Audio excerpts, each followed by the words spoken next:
smo lahko ponovno zbrani tudi preko spleta in slavimo našega Boga in se duhovno hranimo iz njegove besede.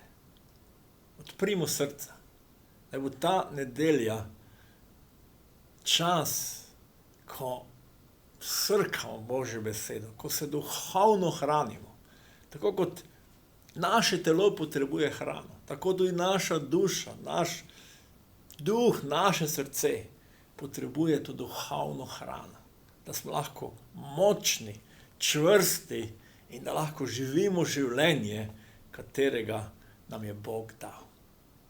Dajmo Bogu vso slavo, odprimo srca zdaj v času slavljenja in pozneje tudi, ko bomo poslušali Božjo besedo.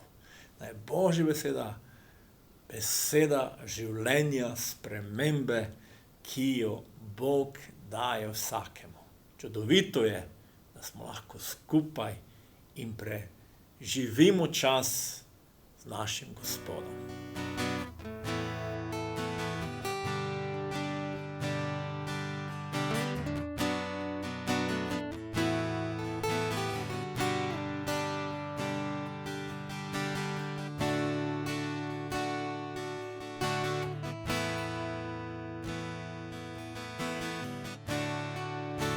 Predajem se tvoje roki z vsem, kar sem, le tebi, Bog. Držiš me v svojih rokah, sedaj sem tvoj zavedno.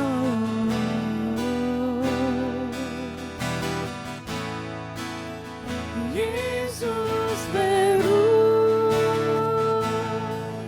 ti, Jezus, pripadam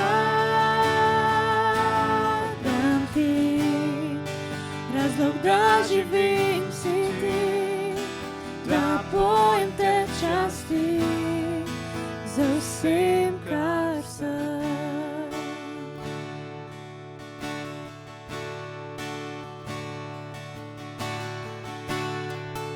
S teboj bom šel, kamor greš, zaupam ti, ker ti si Bog.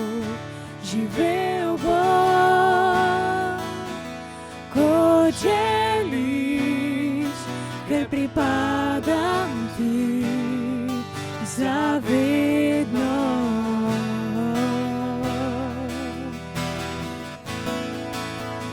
Jezus, verujem ti, Jezus, pripadam ti, razlog, da živim si ti, da pojem te časti. Jezus, verujem ti, Jezus, pripadam ti, razlog, da živim si ti, da pojem te časti za vsem, kar sem.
bojim te častim. Jezus, verujem ti. Jezus, pripadam ti. Razlog da živim si ti, da bojim te častim za vsem, kar sem.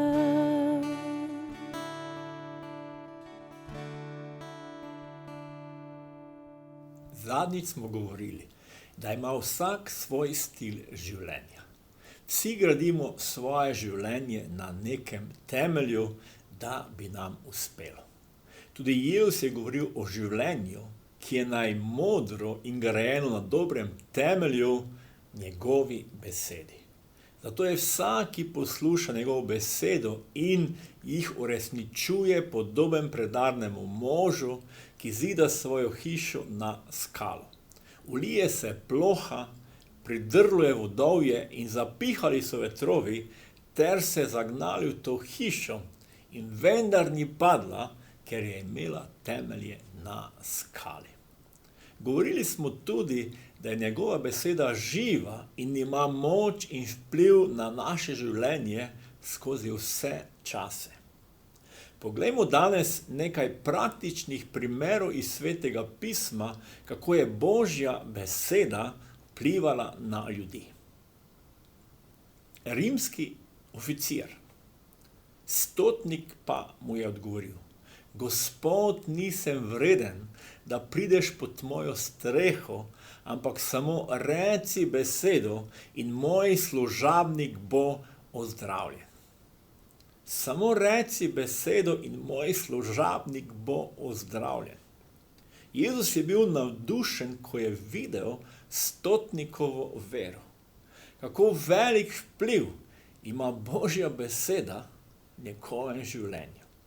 Ko je Jezus to slišal, se je začudil in rekel svojim spremljevalcem: resnično povem vam, pri nikomer v Izraelu nisem našel tolikšne vere.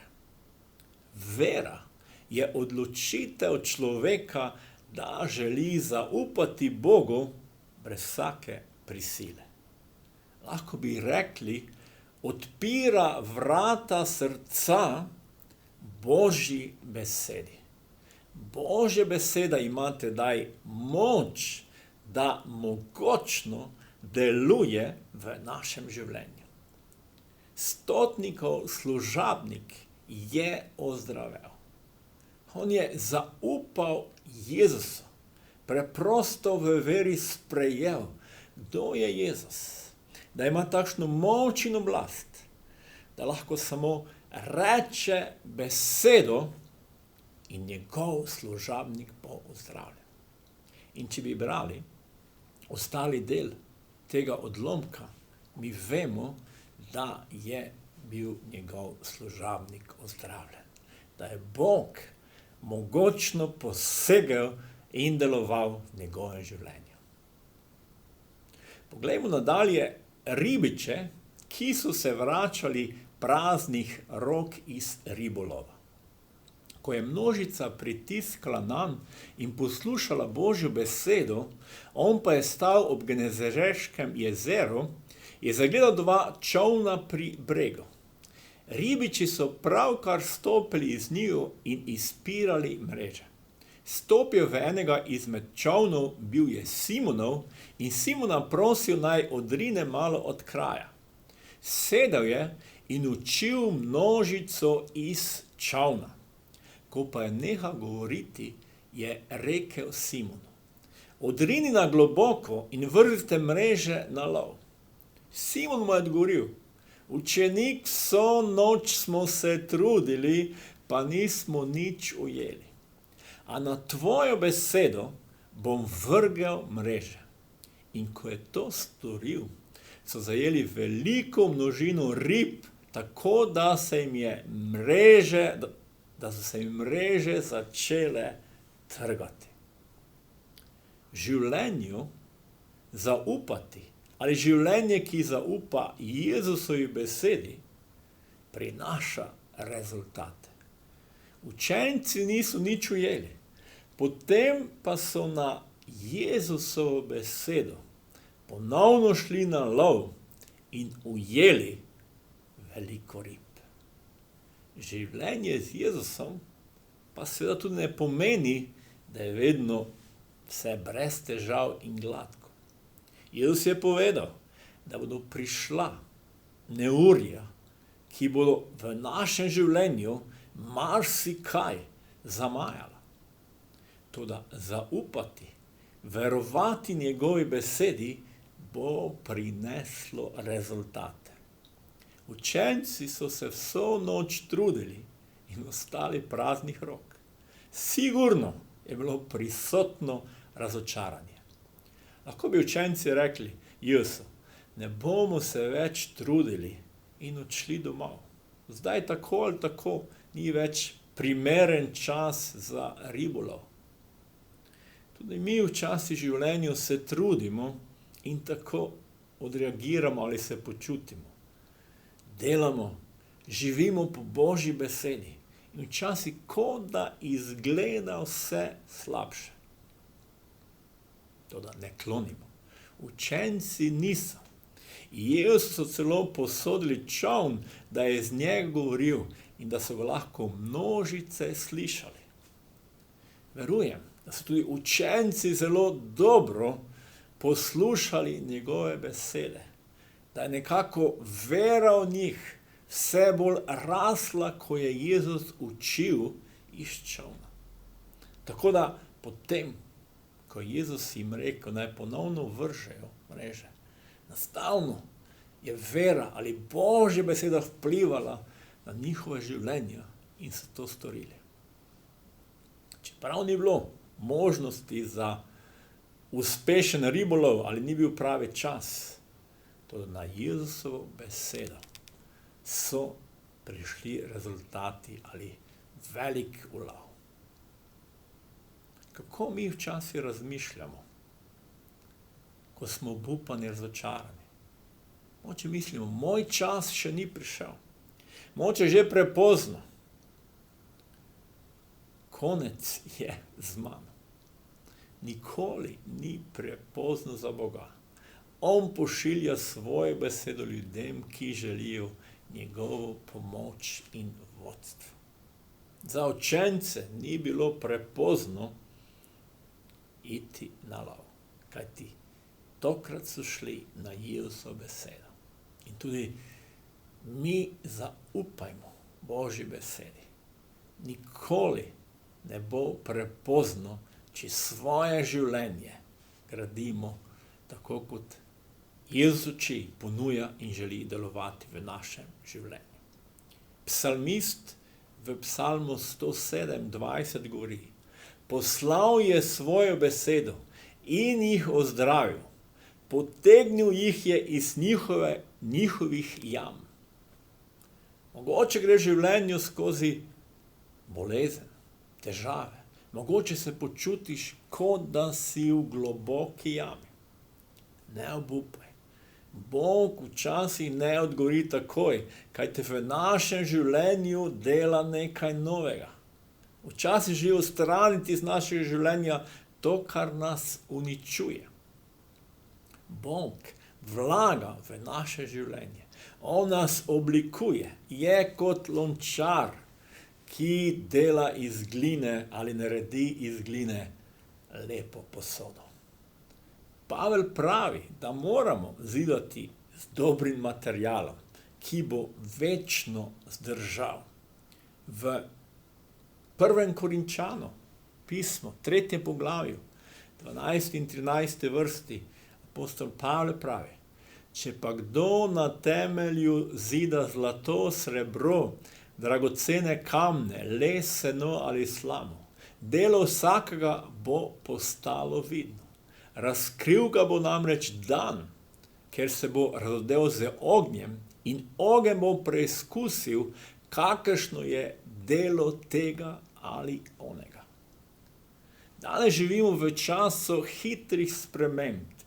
Hitro se moramo odločati, spreminjati naše življenje. Hitro začnemo svoje življenje graditi na enem zelo majavem, mogočem temelju.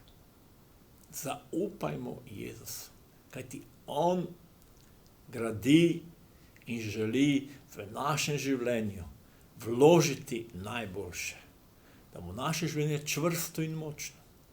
Zato ne zaupajmo takoj nekim hitrim spremembam, ki danes pridejo in jih jutri več ni.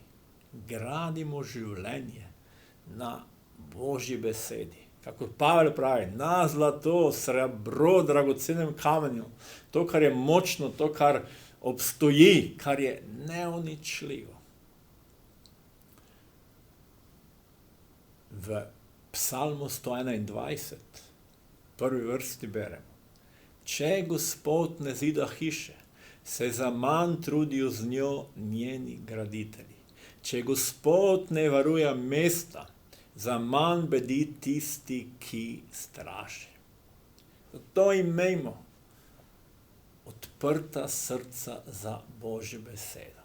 In ponovno pravim, gradimo svoje življenje na dobrem temelju, Jezusovi besedi. Kajti sedaj bomo doživljali mogočno delovanje vsemogočnega Boga v našem življenju. Združimo se v molitvi in prosimo, o Bog, prosimo te, da tvoja beseda deluje. Prinesimo pred njega mogoče bolezen, mogoče strah, mogoče občutek, da smo v globoki jami, iz katere ne moremo. In povejmo, Jezus, ti svojo besedo se dotakni, ti si ta, ki daš odgovor, ki daš zmago. Želim ti zaupati z vsem srcem tvoje besedi. To, kar si ti povedal, je resnica. In že naprej si te zahvaljujem, da boš dal odgovor, da bo tvoja moč, da bo tvoja beseda delovala, da bo moje življenje, ki je povezano, Jezus, z tvojo besedo, življenjem, katerega ti daješ. To te prosim, v imenu Očeta in Sina in Svetega Duha. Amen. Če smo iskreno molili to molitev, Bog bo deloval. Berimo Sveto pismo, proučujmo Sveto pismo, imejmo odprta srca, kaj nam Bog govori skozi njega. In spoznali bomo vsak dan bolj in bolj, kako nas Bog ljubi, kako čudoviti načrt ima za naše življenje. Da smrt ni konec, ampak da obstaja večno življenje. Predajmo vsak strah, tudi ta čas koronavirusa. Povejmo, Jezus, jaz ti predajam vse v tvoje roke in ti zaupam, da me ti ščitiš, da boš ti vodil moje življenje. Hvala ti za vse. Amen. Lepo nedeljo. Božji blagoslov vsem.